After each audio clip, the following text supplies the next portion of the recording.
입사까지는 굉장히 힘들었지만 입사한 이후로는 참 승승장구해서 쭉 잘 나갔습니다. 급기야 부사장까지 가서 성공적인 인생을 살았죠. 그런데 자리를 잃게 되자 저는 중국으로 넘어가게 됩니다.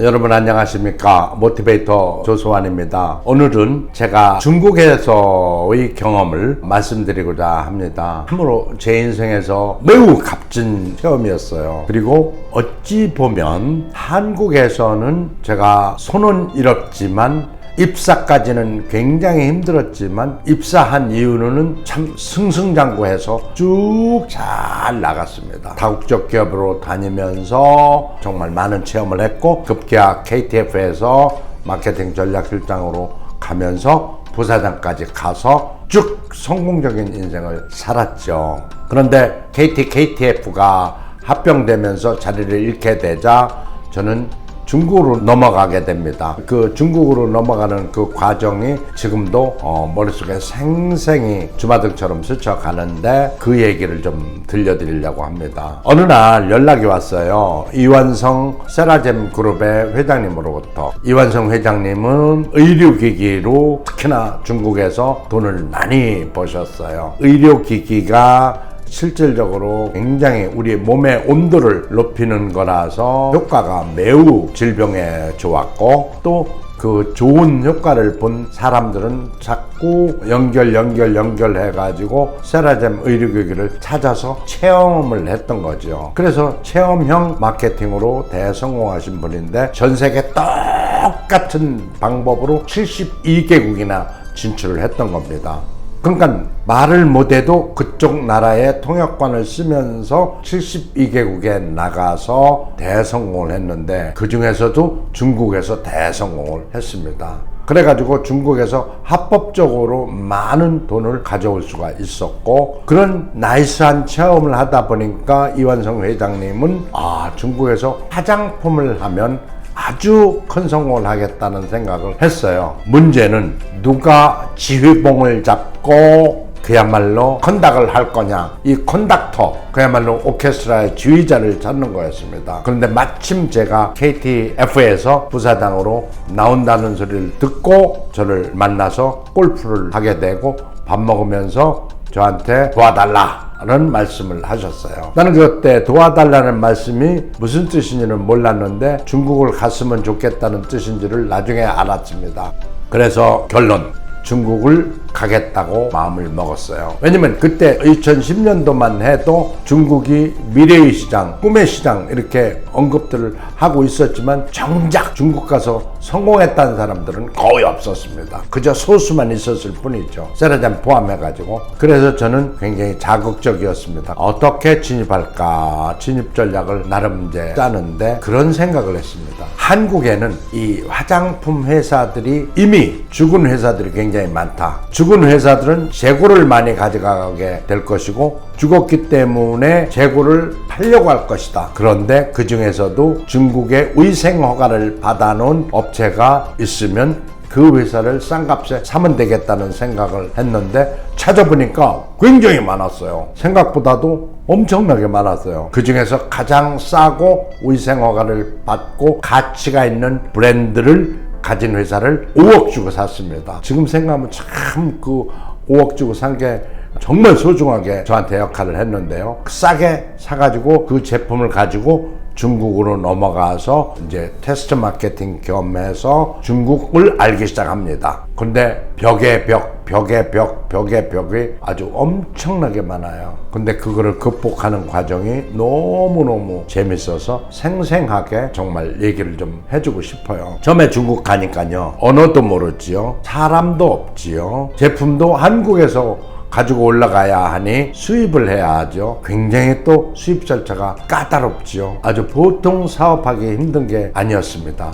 그래도 우리는 이 제품이 있기 때문에 가능할 수 있었던 거예요. 왜냐면 늦기는 했지만 그리고 답답하기는 했지만 진척은 되고 있었던 거죠. 그래서 처음에 한 것이 이 제품의 우수성을 알리기 위해서 제일 먼저 한 게 우리나라 5성 호텔, 워커힐 호텔에 이 필란이라는 브랜드를 입점을 시켰습니다. 아무나 입점을 시켜주지 않기 때문에 모든 제반 비용 그리고 매대 비용까지도 우리가 지불을 하면서 샀습니다. 이게 굉장히 중요했던 건데요. 중국 사람들한테 얼마나 좋으면 5성 호텔에 진입할 수 있겠는가를 보여주기 위함이었습니다. 거기는 마이너스죠. 계속 할수록 마이너스. 왜냐면 매대 가격에다가 판촉 여직원 2명을 써야 되고 하기 때문에 손해지만 우리는 플래그샵으로 하나 선정을 해놓고 거기에 입점을 했고 중국인들한테 대한민국의 최고의 호텔 5성 호텔에 우리 제품이 입점돼 있다고 이렇게 얘기를 했습니다. 그리고 중국인들한테 대장금이라는 드라마가 굉장히 인기리에 방영이 됐기 때문에 대장금에 나온 박은혜 씨를 찾아가서 우리는 신생회사라서 제품 충분히 드릴 수 있으나 모델비는 못 드리니 이걸 가지고 사진 한 번만 찍어달라고 하고 교육 목적상 쓰겠다고 하고 중국인들한테 이 박은혜 씨가 우리 화장품 쓰고 있다라고 말씀을 드리면서 이들을 설득해 나갔죠. 천하의 미녀 박은혜 씨가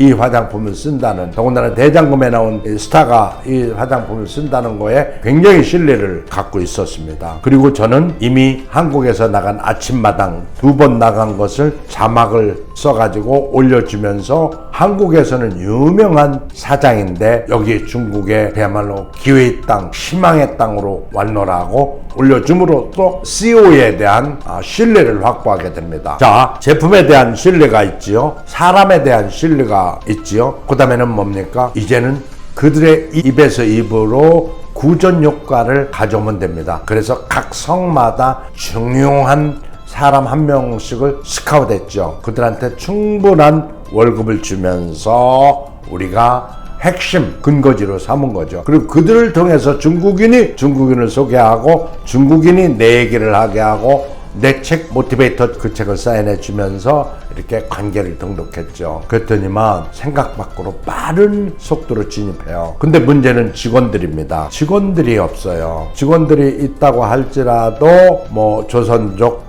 몇 명 그래서 모아놓고 아침 저녁으로 교육을 시킵니다. 그리고 교육을 통해서 철저하게 연습까지 시켜가지고 투입을 하니 서서히 그러나 아주 제대로 중국 땅을 넓혀나갈 수 있었던 거죠. 그러다 보니까 수입은 너무 복잡해서 안 되겠다. 중국에서 만들어야 되겠다 제품을. 그리고 콜마를 찾아갔습니다. 그랬더니 콜마에서는 너무 물량이 적어서 만들어줄 수가 없다라고 얘기를 해요. 그래서 안 되겠다. 콜마의 한국 윤동환 회장님한테 직접 전화를 해서 우리가 비록 지금은 시작하니까 중국에서 적지만 앞으로 어마어마하게 커질 회사인데 이렇게 대하시면 안 됩니다. 우리 비록 적지만 만들어주세요 라고 사정을 해서 만들기 시작했습니다. 콜마에서 만들기 시작하니까 원가가 다운됐고 중국에서 만들다 보니까 쉽게 공급이 가능했고 그러다 보니까 수입하는 것보다 훨씬 더 이익이 많았습니다.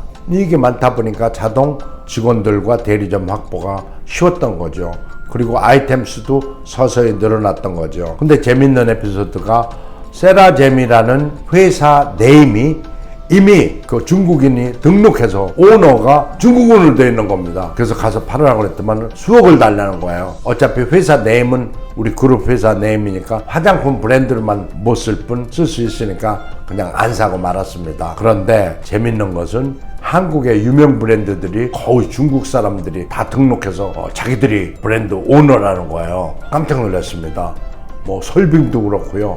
그러니까 한국에서 유명한 브랜드는 빨리 개인이 가서 등록을 싼 값에 하고 그걸 비싸게 나중에 하려고 한 거예요. 그래서 우리가 마케팅을 하면서 법적인 거, 특히나 트레이드 마크나 브랜드 네임 같은 거는 철저히 미리 등록해 놓고 보호하지 않으면 안 된다, 이런 생각을 하게 된 거고요. 무엇보다도 힘든 것은 사람들이었는데요. 사람들이요, 내 맘 같지가 않다는 거죠. 그들은 뭐냐면은 조금 잘해주면 잘해주는 건 봤대, 조금만 서운하게 하면 튀져나갑니다. 근데 내가 알고 있는 회사들이 무서운 경험도 하는 걸 봤어요. 그래서 철저하게 직원들을 대할 때 인격적으로 대하고, 또한 그들을 밖에 나가서도 회사 이미지 빌딩에 굉장히 중요한 역할을 하기 때문에 철저한 교육을 시키는 것이 매우 중요했습니다. 그리고 이제 우리가 어느 정도 회사가 좀 커 나가면서 장기적으로 보려면 중국과 한국 문화를 연결시키는 게 굉장히 중요하겠다고 생각을 했습니다. 그 중요한 이유가 문화로 팔면 오래 가거든요. 그래서 한번 서치를 시켰습니다. 자, 한국과 중국을 연결시키는 그 문화가 뭔지를 옛날 스토리부터 한번 찾아봐라 그랬더니 어느 신입 직원이 진시 황제가 제주도 서귀포에 와가지고 시롬이라는 불로장생초를 3,000명의 관리들을 데리고 와서 캐간 적이 있습니다. 그래서 서복관이라는 기념관도 서 있습니다. 이런 얘기를 하는 거예요. 와우, 이거다. 그래서 시로미, 마침 미자야, 아름다운 미자를 써가지고 진시황제 입은 용포를 보니까 노란 칼라와 빨간 칼라로 돼 있어요. 그래서 이걸 써서 화장품을 그대로 진시황제 누워있는 것처럼 이렇게 예쁘게 만들었죠. 융포 딱 깔고요. 그리고 화장품을 엄청나게 비싸게 팔았습니다. 근데 화장품이 비싼데 겉만 비싸게 보이지 속이 비싼지를 알 수가 없다라는 얘기가 나와서 화장품 점도를 높였습니다. 마치 악교풀처럼 끈적일 정도로 높였죠. 그런데 이것이 또 주요했습니다. 아하, 이것은 화장품이 돼 영양 덩어리구나 라고 이렇게 교육을 시켰죠. 그리고 그렇게 느끼게 만들었죠. 그래서 쓰는 거는 흡수나 이런 거는 똑같이 빨랐지만은 이 끈적임은 묵지 않고 굉장히 대적하게 만들었던 거예요. 그런 것도 하나의 전략이라는 거죠. 위대한 황제로 칭송받는 진시 황제가 먹은 시로미로 제주도에서 만들었고 모든 물까지 다 제주도에서 가져왔으니 이거는 제주도산이다 라고 얘기하셨었어요. 중국 사람들이 버킷리스트에는요 제주도를 한번 왔다 가는 겁니다. 그러니까 저는 프로모션 전략을 이렇게 썼죠. 자, 이 시로미를 많이 팔면 제주도로 몇백 명 다 데리고 가겠다라고 얘기를 했습니다. 그 약속을 실제로 나중에 지켰지요. 그리고 제주도한테 가서도 제주도 이름을 쓰게 해달라고 그랬습니다. 이것은 제주 한방 화장품입니다. 왜? 모든 원료를 제주도에서 샀으니 그리고 제주도에서 담았으니 다만 중국으로 그 드럼통으로 옮겼을 뿐이지 모든 게 다 제주도에서 만들었지 않냐. 그래서 결국에는 허락을 받았습니다. 처음에는 주저주저 했지만은 우리가 그랬죠. 제주도에서 만든 거 맞지 않느냐. 그리고 내가 제주 한방 화장품이라고 쓰면서 각 화장품 병마다 썼으니 제주에 대해서 광고를 하고 홍보를 하는 건데 안 찍어줄 이유가 뭐가 있냐. 그래서 실제로 제주 한방 화장품 시로미가 탄생하게 돼서 그 비싼 가격에 중국인들한테 팔리는 이러한 기염을 통했던 거죠. 중국에서는요 싸게 팔면 안 됩니다. 가능하면 고급스럽게 비싸게 받아야 돼요. 싸게 팔면요 우선 마진이 적어요. 마진이 적으면요 직원도 월급 주고 충분한 마진을 대리점한테 줄 수가 없기 때문에 경영 악화를 가져옵니다. 그래서 가능하면 비싸게 받되 고급스럽게 만드는 전략이 필요합니다. 락앤락 엄청 비쌉니다. 또 쿠쿠밥통 엄청 비쌉니다. 그러니까 그들은 그 나라에서 대성공을 한 겁니다. 싸게 파는 거 뭐가 성공했나요? 성공한 거 없습니다. 중국에서는. 심지어는요 이랜드 우리 홍대 앞에서 중저가로 팔던 제품이잖아요. 하지만 중국에서는 엄청나게 비싸게 팝니다. 이랜드로 들어간다는 것은 이미 부자를 상징하는 거라고 프레스티지로 팔고 있어요. 이게 바로 고가 전략이지요. 마치 한국에서 팔리는 샤넬처럼 에르메스처럼 이렇게 프레스티지하게 나가는 게 정답이다. 그 대신 스토리를 입혀 팔아라. 아까 시로미처럼요 중국의 가장 위대하신 황제 진시 황제가 먹은 불로장생초 시로미로 만들었다. 그건 오히려 싸면 이상한 거지요. 시름이 않는 것 같이 느껴질 수 있잖아요. 마케팅은요 어찌 보면 이 스토리를 입혀서 스토리텔링 하는 거예요. 그냥 내 제품 좋다 그러면 어떻게 좋은데라고 얘기 못 한다면 그 스토리가 없는 거예요. 마케팅을 하면서 중요한 것이 차별화입니다. 차별화되지 않으면 경쟁 우위를 얘기할 수가 없죠. 난 경쟁사와 어떻게 차별된다를 얘기를 해줘야 되는데 그 말을 못하면 안 됩니다. 무슨 얘기냐면은 가능하면 스토리를 입혀 파는 것이 좋다. 제품을 파는 게 아니라 스토리를 판다라고 보면은 맞습니다. 제가 한 예를 들어 드릴게요. 속리산의 법주사 이렇게 올라가다 보면은 정이품송이라는 게 있습니다. 소리가 참 재밌죠. 법주사로 세조대왕이 병 고치러 요양을 갈 때 소나무가 가지를 딱 내리고 있으니까 아하, 저 소나무 때문에 가마가 지나갈 수가 없구나 라고 얘기를 합니다. 말씀을 알아들은 소나무가 손을 번쩍 올려서 임금님 가마가 지나가게 하죠. 허허, 귀한 소나무구나. 저 소나무에게 정이품을 주거라. 이렇게 해서 정이품송이 됐다는 스토리가 있습니다. 800년 전 스토리지만 지금까지도 그 소나무는 굳건히 잘 버티고 있습니다. 물론 태풍의 가지도 부러지고 했지만 그 소나무의 스토리만큼은 가지하고 상관없이 맥맥을 유지하고 있죠. 얼마나 똑똑한 소나무입니까? 임금의 가마가 지나갈 수 있도록 한 이 소나무. 그렇다면은 이 아름다운 스토리를 우리는 누가 활용을 하는가요? 아무도 활용을 하지 못하고 그냥 태풍에 가지도 부러지지 못하도록 받치거나 망을 치거나 이런 노력들만 하지요.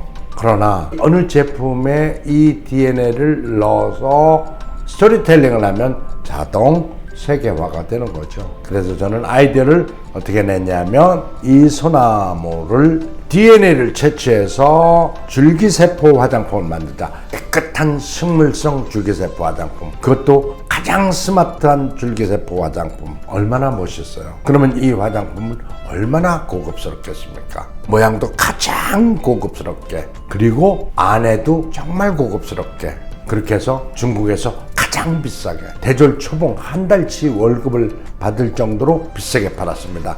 그 새 아래 말이죠. 크림, 로션, 스킨 이 새 아래 대졸 초봉 한 달치. 그러니까 이렇게 비싸게 받는데도 사람들은 사가더라 이 말입니다. 왜냐? 어찌 보면 비싸기 때문에 사는 거요. 스토리가 있기 때문에 사는 거요. 전 세계 가장 스마트한 소나무의 DNA를 채취했기 때문에 비쌀 수밖에 없는 겁니다. 원료 자체가 비싼 것보다는 바로 그 스토리가, 그 이미지가, 그리고 전체적인 가치 혁신을 입힌 이 자체가 비싼 거죠. 이게 마케팅이라고 저는 생각하는 겁니다. 그래서 중국 사람들은 이 제품에 대해서 굉장히 호평을 내렸고, 또 실제로 우리는 아주 정성을 다해서 좋게 만들었던 거죠. 우리 주변을 보면 아주 재밌는 스토리가 많이 있어요. 그러면 그 스토리를 그냥 남겨두면 안 됩니다. 스토리 없는 제품은 한계가 있습니다. 그래서 스토리를 입혀 팔아라.